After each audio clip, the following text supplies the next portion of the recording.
Kahimtang sa panahon ng latest news. Diya sa linyang Pag-asa Mactan, pinagi ni Ma'am Junina Marti. Ma'am, good morning. Good morning, Sir Ariel. O sa itong mga suking tipaminaw matong latest weather update. Ang Intertropical Convergence Zone o ITCZ maong padayon ng kapektar dinha sa mahibagatang bahin sa Mindanao. Samtang kining shear line ang nakapektar dinha sa may siglakang bahin sa Northern Luzon ug kining northeast monsoon ang nagpasulabi sa nabiling bahin sa Northern Luzon.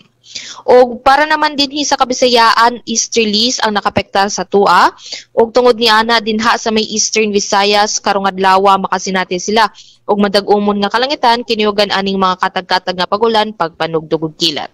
Samtang sa nabiling bahin sa Kabisayaan lakip na dinhi sa probinsya sa Sugbo.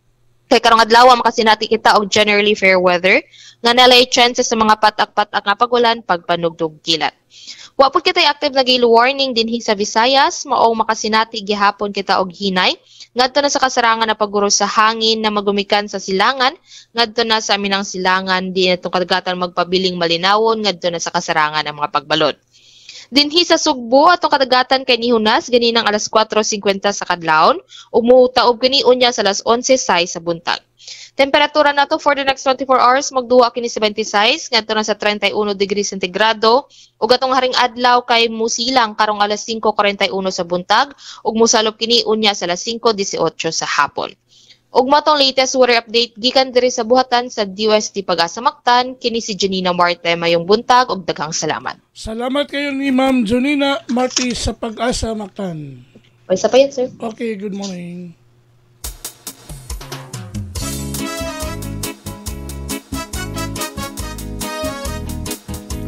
Inyong gadabati ang atong dagan sa kahimtang sa panahon nining adlaw nga Miyerkules. Pitsa 19 bulan sa Nobyembre tuig 2025.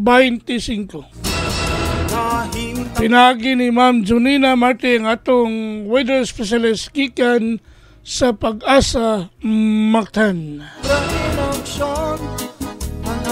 Salamat kayo sa Pag-asa Mactan ug mayong buntag kanatong tanan.